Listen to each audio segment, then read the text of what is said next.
En géographie, pour mardi, vous aviez à me faire la liste des endroits, des moments pour lesquels on utiliserait beaucoup d'eau dans la ville, dans la commune. Donc ici, un document que j'espère vous avez lu attentivement. Donc dans ce document, on nous parle de la consommation de l'eau dans la famille, la consommation de l'eau dans les collectivités et au travail, dans l'industrie, en agriculture. On nous donne les secteurs économiques dans lesquels l'eau est le plus, la répartition de l'utilisation de l'eau dans les différents secteurs économiques. Et donc, vous aviez des questions. Donc, on va corriger ces questions. La question 1, pourquoi avons-nous besoin d'eau à la maison et au travail? Donc, quand on a un texte documentaire, on va aller chercher les titres. À la maison, ça va être dans les familles, et au travail, on a le titre ici, dans les collectivités et au travail. Donc, dans les familles, pour comprendre la consommation de l'eau, on nous proposait ce qu'on appelle un graphique avec des pourcentages. Donc, on commence à voir un petit peu les pourcentages. On va les voir bientôt aussi en maths. Donc, on voit que il y a différentes mesures. 1%, 6%, 6%, 10%, 12%, 20%, 39% et 6%. Donc, à la maison, on a donc besoin de l'eau pour l'alimentation. Donc, on regarde le graphique. Alimentation. Ici, en rouge, donc l'alimentation, c'est-à-dire les boissons et la cuisine. C'est écrit ici, il faut lire le graphique en même temps. Boissons, cuisine. Donc, c'est cette petite partie-là. Et tout le reste, c'est l'hygiène et le nettoyage. Donc, l'hygiène, c'est quand on se lave soi-même, quand on se nettoie soi-même. Et le nettoyage, c'est le nettoyage de la maison. Donc, on peut mettre à la maison d'abord pour l'alimentation, les boissons et la cuisine, et ensuite pour l'hygiène et le nettoyage. Et là, on peut faire la liste. Donc, on a vu ici, on a la voiture, lavage de voiture et jardin, la vaisselle, le linge, les sanitaires, donc c'est les toilettes, le bain et la douche, et divers, donc d'autres utilités. Donc, je les ai listés ici.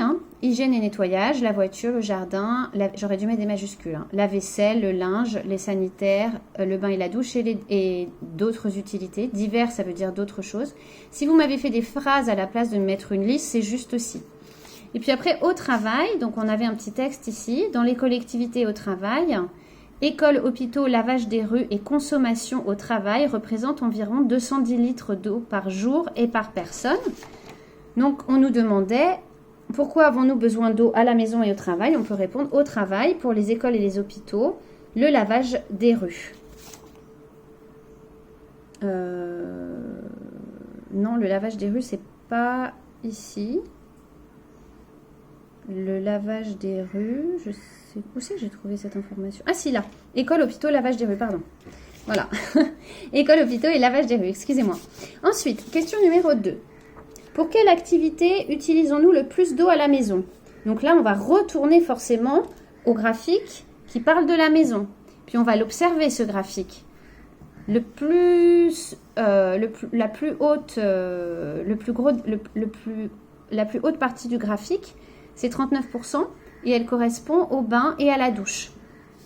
Donc du coup, nous utilisons le plus d'eau pour le bain et la douche. Question 3. Dans quel secteur économique utilise-t-on le plus d'eau? Alors, la question était un petit peu difficile parce qu'on nous demande le secteur économique. Qu'est-ce que c'est que ça, le secteur économique? Le secteur économique, ça va être quelle est l'activité qui rapporte de l'argent dans lequel on utilise le plus d'eau. Donc là, on a encore un graphique, ce qu'on appelle en camembert.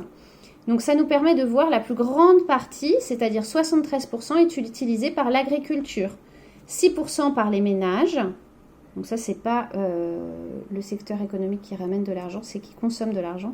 Et enfin, 21% par l'industrie, donc c'est les usines, etc.